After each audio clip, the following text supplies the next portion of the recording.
to just concentrate on the rugby and nothing else. But when you overcome Wigan to get to a final, I suppose you kind of think, well, we've kind of done the hard bit. But they'll probably think the same, though, Leeds, when they've overcome Warrington.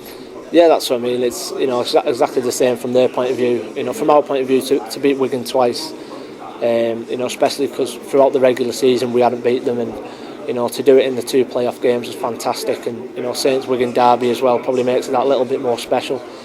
But like you said, Leeds beat Warrington to get here, so we know what they're capable of. We've obviously been here against them in the past, and we're under no illusions, about the task ahead.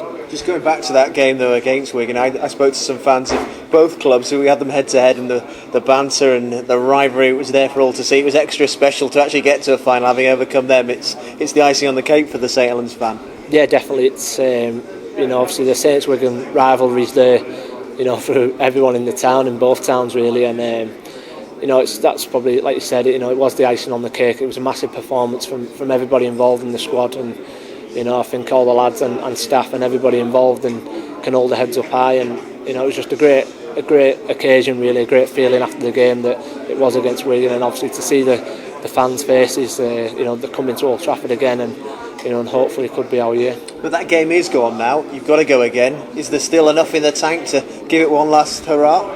Yeah, there's always stuff left in the tank for a grand final. I think if you ask any player, his leg could be falling off, and any player would do anything to play in a grand final. And, like I've said, it's Leeds again. We know what's expected of us. We know what to expect from them, and it's just going to be a massive game, massive test. But literally it comes down to one game of rugby league between who's going to be crowned the champions. Is there a little bit of revenge as well in mind, because they've tended to get the better of you in these games lately?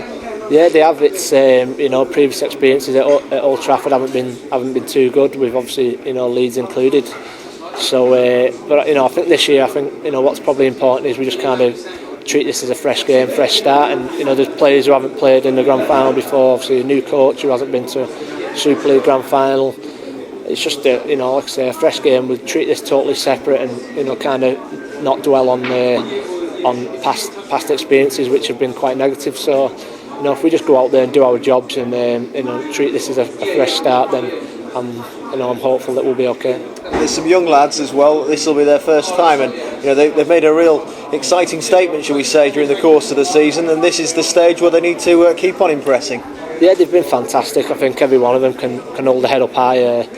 It's fantastic that every player in our squad now has made the debut. All the young lads that come through the academy, they've all made the debut, and it's everybody who's come in has made a proper claim for a first team jersey. They've not just come in and filled a position. They've gone out and played their heart and soul out, and really made a claim. And it's fantastic for all the young lads and all the players involved. Really, that it's a real team effort, and we've all just carried on, got our heads down, done our jobs, what's expected of us, and hopefully we can do that one last time on Saturday. It has been a nightmare here in terms of injuries, though. I don't know whether you've ever known anything like this, but Roy Simmons as well, like you say, new coach, he's had to contend with all this. He's chucked in some young guys, probably didn't know how they would fare, but they proved him worthwhile for actually giving them the legs to actually play in the first team rugby league. Yeah, that's exactly what you said. I think all the young lads, they obviously, Royce would have seen little bits on video and stuff, but before he's come over, he's not probably 100% sure of what lads are capable of, and they've all just kind of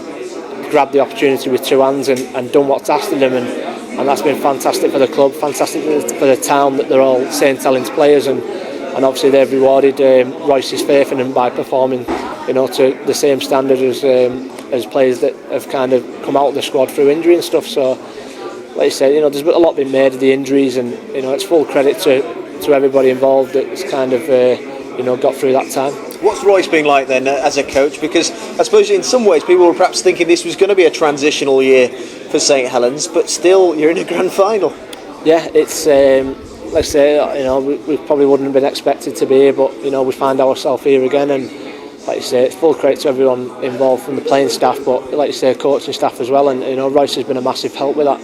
He's come in this year. Obviously a new coach brings new ideas and different aspects and different views on how our team should play the game, and he's brought different little bits of structure to our game that I think have been invaluable. Really, they've whoever's coming in now knows what the job is, what's expected of them, and and what I really like about Royce is he's a straight talking kind of bloke. There's no airs and graces. It's what you see, what you get. He tells it how it is, and he's a real great bloke off the field as well. He's really approachable, and I think that's really important in a first team coach, that he's someone who players can feel comfortable with having a chat to about anything, if it's outside of rugby as well. I suppose for you as a senior player, they've kind of looked at you, the young lads, to actually lead by example. And is there extra pressure on your shoulders when you've lost some experienced players? Like we're saying, it's a bit of a transitional, one or two have moved on, but still you're there competing, and you say you're one of the elder statesmen, shall we say? Yeah, it's a bit strange in a way that I'm kind of classed as one of the senior players now, but I just try and obviously just get on with my own job, and I don't try and change the way I am or the way I play.